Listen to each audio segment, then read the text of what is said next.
My name is Janice, and I'm 20 years old. I'd always been determined to make it on my own. When I got accepted to college on a full scholarship, it felt like everything was finally falling into place. The scholarship covered my tuition completely, but I still needed somewhere to live. That's when my mom came up with what seemed like a perfect solution.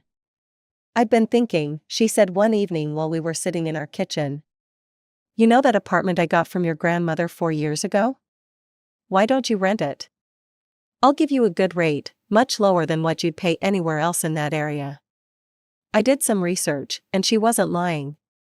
The rent she was asking was almost half of what similar apartments were going for. It seemed like a no-brainer, even though I knew I'd need to get a job to cover it. "You'll need to sign a proper lease agreement," Mom insisted, pulling out papers she'd already prepared. I always do things by the book. Within a week, I'd found a job at a cafe near campus. It wasn't exactly glamorous, but between classes and work shifts, I managed to make ends meet. Sure, I was exhausted most days, but it felt good to be handling things on my own. My routine was simple but demanding. Wake up, go to classes, head straight to work, come home late, study until I couldn't keep my eyes open anymore. Repeat. It wasn't easy, but I was making it work. Or at least I thought I was, until that Thursday evening when everything changed. I remember it perfectly. I'd just finished a particularly rough shift at the cafe.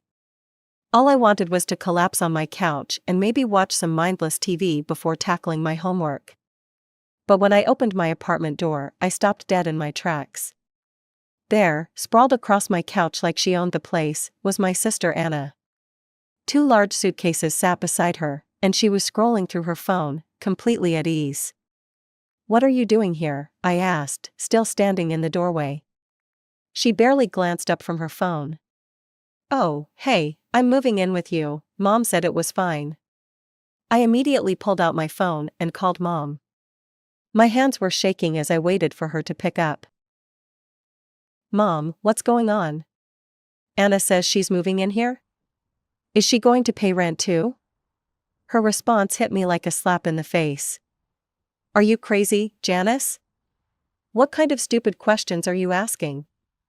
Of course Anna's not paying rent. You'll keep paying what you've been paying, and she'll live there for free." "What? That's not fair. If she's living here, she should pay half the rent." My mother's voice turned sharp, that tone she used when she wasn't going to brook any argument. "Listen to me carefully, Janice. That apartment belongs to me, and I decide who pays what. If you don't like it, you can move out right now." After Mom's ultimatum, I looked at rental listings in the area, but everything was way out of my price range. So I swallowed my pride and accepted the situation. Meanwhile, my sister had never learned to be considerate of others, and living with her was like having a tornado as a roommate. Every morning, I'd wake up to find lights blazing in empty rooms, the kitchen, the living room, even the hallway. She'd leave them on all night, every night. "Anna, could you please remember to turn off the lights when you leave a room?" I asked one morning, trying to keep my voice level. "The electricity bill." "Oh, stop being so uptight," she cut me off, not even looking up from her phone. "It's not that big a deal." But the lights were just the beginning. The real nightmare was her bathroom habits. Anna would lock herself in there for hours, literally hours, taking endless baths while chatting with her friends on the phone. The sound of running water became the soundtrack to my anxiety. One evening, while preparing for an exam, I could hear her splashing and laughing through the bathroom door. The water had been running for over 2 hours. "Hey Anna," I called out, knocking on the door. "You've been in there forever. Do you realize how much water you're wasting?" Her voice came back muffled but irritatingly cheerful. "Chill out, sis, I'm having a spa day. Mom says I can do what I want." I retreated to my room, trying to focus on my textbooks while calculating the probable cost of these spa days in my head. When the water finally stopped running, 3 hours had passed. The day the utility bill arrived, I nearly fainted. The amount was double what I usually paid, double. I stood in the kitchen, staring at the numbers, wondering how I was going to manage this on top of my other expenses. That evening, I confronted Anna. She was sprawled on the couch, feet up on the coffee table, watching videos on her phone at full volume. "We need to talk about the utility bills," I said, holding up the paper. "They've doubled since you moved in. You need to be more conscious about the water and electricity usage, or what?" She finally looked up, a smirk playing on her lips. "Or you'll need to find somewhere else to live." That got her attention. She sat up straight, her eyes narrowing. "Excuse me? Mom specifically said I can do whatever I want here. You're supposed to serve me, remember?" "That's what Mom said." Something snapped inside me. All the frustration, all the unfairness of the situation, everything I'd been holding back, it all came bursting out. "Pack your things," I said, my voice eerily calm. "Get out now." "This isn't your apartment," she screeched, jumping to her feet. "I'm the one paying for it, and I say you're leaving. Now." For a moment, we stood there in a standoff. Then Anna started throwing her things into her suitcases, cursing under her breath the whole time. She slammed drawers, knocked things over, and made as much noise as possible while packing. Finally, she dragged her suitcases to the door, turned to me one last time, and spat out, "You're going to regret this." Then she stormed out, slamming the door so hard the windows rattled. I had barely caught my breath when my phone started ringing. Mom's name flashed on the screen. I knew this was coming, but my hand still shook as I answered. "What do you think you're doing?" Her voice was so loud I had to hold the phone away from my ear. "Who do you think you are to kick your sister out?" "Mom, she's been..." "Shut up, you had no right," she was practically screeching now. "Pack your things and get out. You hear me? Either you get out, or I'm doubling your rent. Your choice." The fury that had been building inside me for weeks finally boiled over. "You know what?" I shot back, my voice trembling with anger. "I'd rather pay 5 times as much somewhere else than spend another minute dealing with this crazy situation." Before she could respond, I hung up. I stormed into my bedroom and yanked my suitcase from under the bed. I started throwing clothes into it, not even bothering to fold them. Tears of anger blurred my vision as I moved around the apartment, gathering my things. When I got to the bookcase, I began pulling out my textbooks. They were heavy and awkward, and my angry movements made them slip in my hands. Frustrated, I slammed the bookcase door shut with all my might. That's when it happened. Several thick books I hadn't noticed on top of the bookcase came crashing down, hitting me square on the head. "Just perfect," I rubbed my head, glaring at the fallen books. That's when I noticed something flutter to the ground, a piece of paper that had fallen out of one of them. I bent down to pick it up, thinking it was probably just an old receipt or a forgotten bookmark. But as I unfolded it, my heart stopped. It was a legal document, clearly photocopied but still perfectly legible. At the top, in bold letters, it read "Last Will and Testament." My grandmother's name was right there, along with the date, just a few months before she died. My hand started trembling as I read through it.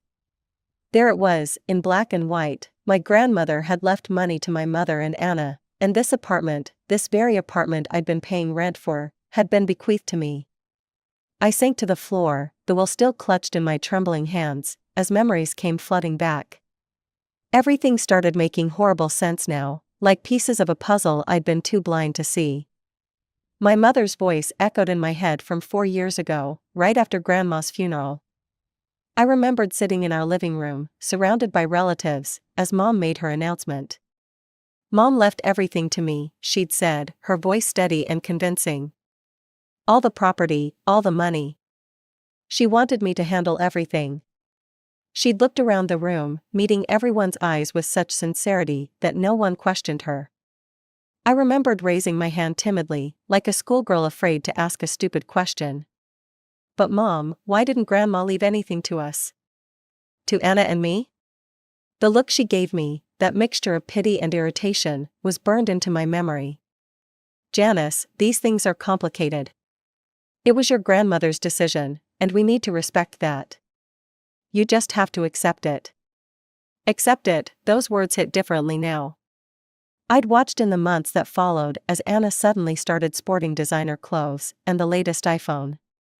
Mom and Anna went on a shopping spree in Paris and Milan, a mother-daughter bonding trip, they called it. 2 weeks touring Europe while I stayed home, working a summer job at the local grocery store. Now I understood.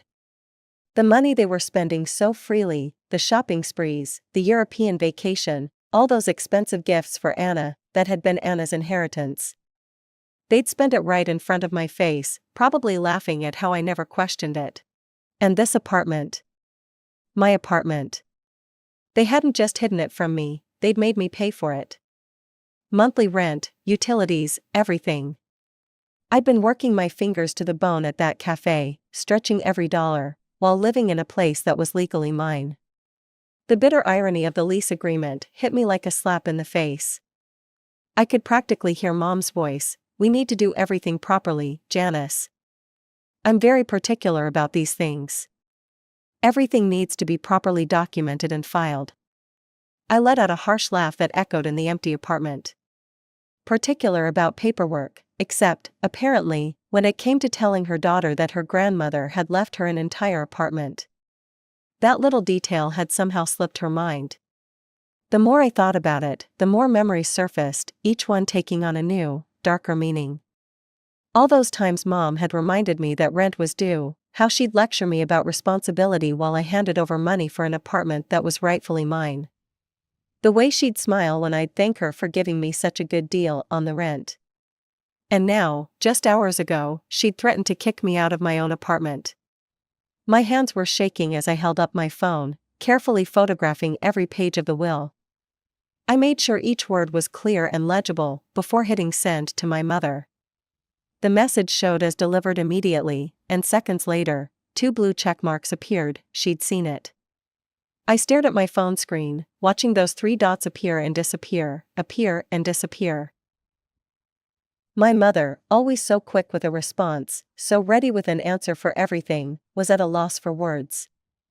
I could almost see her sitting there, probably at her kitchen table, frantically trying to figure out how to spin this. 10 minutes passed, 20, 30. The dots kept appearing and vanishing, like a Morse code of panic. Each time they appeared, I tensed, waiting for her response. Each time they disappeared, I felt a grim satisfaction. Let her squirm.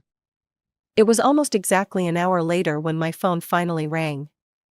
I took a deep breath before answering. Janice, sweetie, her voice was artificially calm, the kind of tone she used when trying to smooth over a problem. This isn't what you think. Really? Because I think it's exactly what I think. I've been meaning to tell you about this for so long, she continued, as if I hadn't spoken.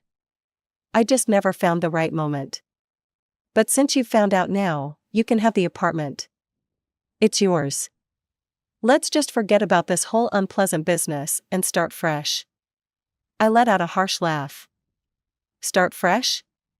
You want me to just forget everything? Forget that you hid Grandma's will from me? Forget that you tried to kick me out of my own apartment just hours ago? Forget that I've been paying you rent for almost 2 years for an apartment that actually belongs to me? Janice, please. No, Mom, I want every penny back. Every single rent payment I've made to you, I want it all back. There was a moment of silence on the other end of the line. When she spoke again, her voice had lost its sweetness. You wouldn't dare.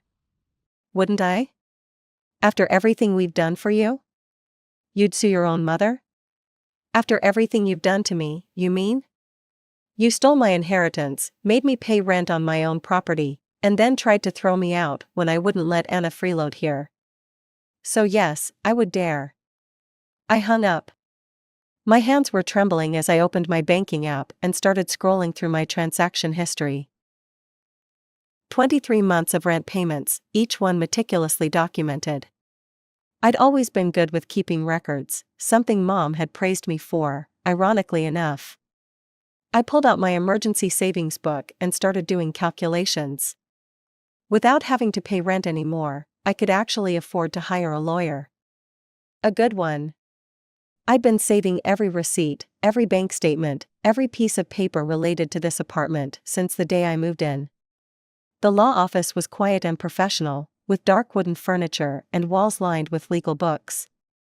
I sat across from Ms. Roberts, watching as she reviewed the documents I'd brought: the will, my rental agreements, bank statements showing all my payments, everything I could find.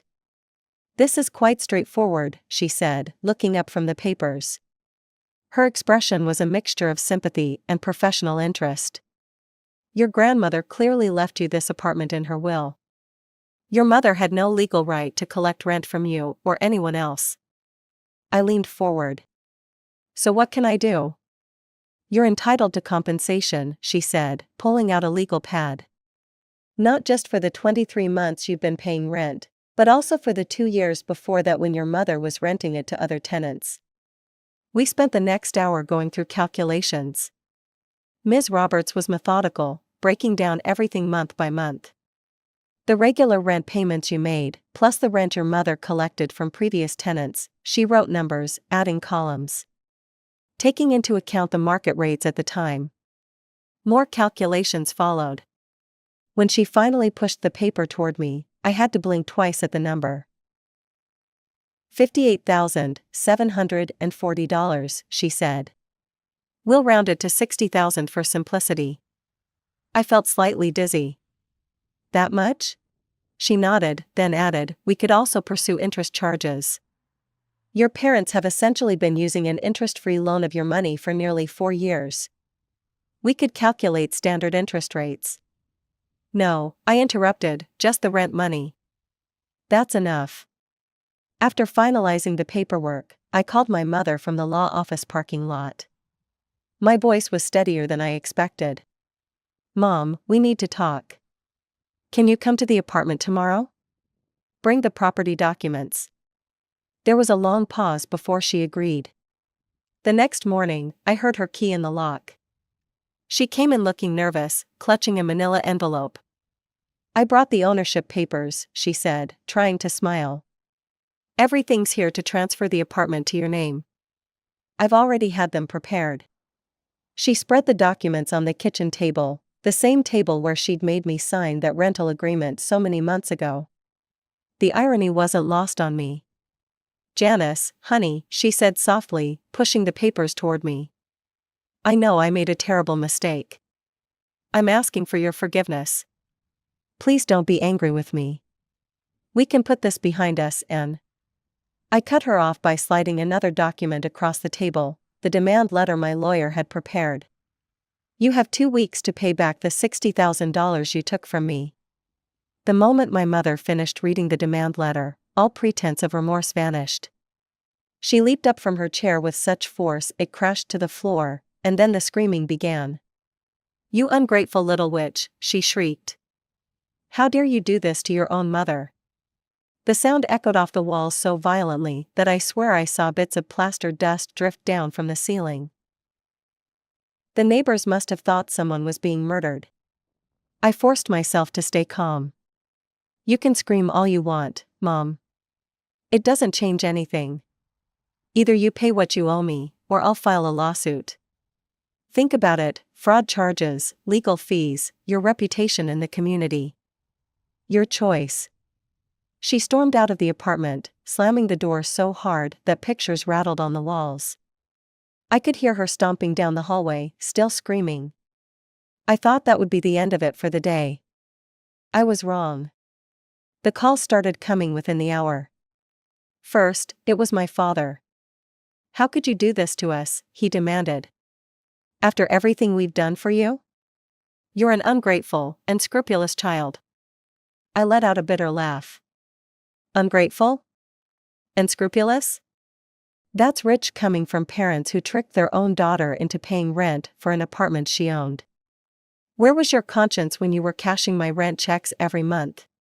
He spluttered something about family loyalty, but I hung up. Next came Anna. "You're going to ruin everything," she wailed. "If Mom and Dad have to pay you all that money, they won't be able to pay for my college. Is that what you want? To destroy my future? Your future isn't my problem, Anna. Maybe you could try what I did, get a job, work hard, save money. Novel concept, I know. The calls kept coming. Mom would alternate between screaming and crying. Dad would lecture about family duty and respect. Anna would guilt trip and manipulate. They took turns, tag-teaming me from morning till night. Sometimes they'd call from different phones when I blocked their numbers. After a week of this, my father called with a different tone. "We need more time," he said, his voice heavy. "Can you give us a month instead of 2 weeks?" I considered it. The lawyer had advised me that a month was still reasonable. Fine, 1 month, not a day more. The next 4 weeks were quiet, suspiciously quiet. No more calls, no more guilt trips, no more screaming. I almost started to worry they were planning something, but exactly 1 month after my mother's meltdown in my kitchen, I checked my bank account. There it was, $60,000, transferred in full. It's been 3 months since the money appeared in my account. My Aunt Carol called me last week. She's always been the family gossip, but for once, I was grateful for her need to share information. "Your parents had to take out a bank loan to pay you back," she told me, her voice a mixture of concern and fascination. "They're really struggling with the payments now." I sat on my couch, my grandmother's couch, listening as she continued. "Anna's not in college anymore, they can't afford the tuition." She paused, probably waiting for me to show some sign of guilt or remorse. "She's just sitting at home, complaining about how you ruined her life." I thought about Anna, who had never worked a day in her life, who had always expected everything to be handed to her. "Maybe it's time she learned to stand on her own feet," I said. That's when a memory hit me, so clear it felt like watching a movie. The day of the will reading, I'd been getting ready to go with Mom to the notary's office. I'd put on my best black dress, trying to look mature and responsible. Then Mom came into my room, looking worried. "Anna's sick," she'd said, "she's running a fever. You need to stay home with her." I remember feeling disappointed but accepting it as just another sacrifice for my sister.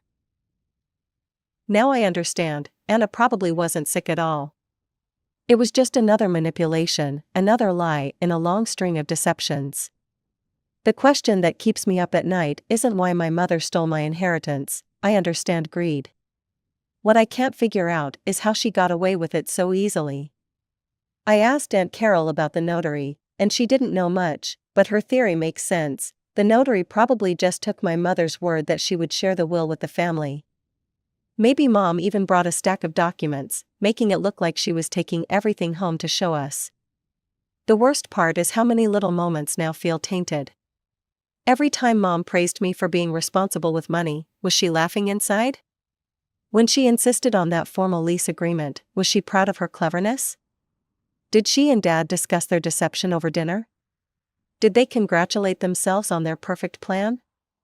I still live in Grandma's apartment, my apartment.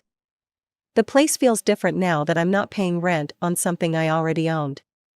I've started saving the money that used to go to Mom every month. Sometimes I look at my bank account and smile, thinking about how different things are now. The cafe where I work offered me a promotion to assistant manager last week. Some people might think I don't need the job anymore, now that I'm not paying rent. But I've learned the value of being independent, of having my own money that nobody can take from me. My phone still lights up sometimes with their names, Mom, Dad, Anna. I blocked their numbers, but they keep trying from new ones.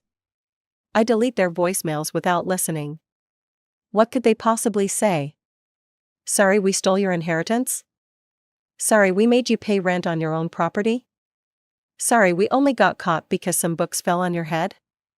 Most days, I'm okay. I go to classes, work my shifts at the cafe, study in the evening. I've redecorated a bit, trying to make the apartment feel more like my own space and less like a crime scene. But sometimes, usually late at night, the anger comes back. Not just at the theft, but at the years of lies, the casual cruelty of making me think my grandmother hadn't cared enough to leave me anything. My therapist says it's normal to feel this way.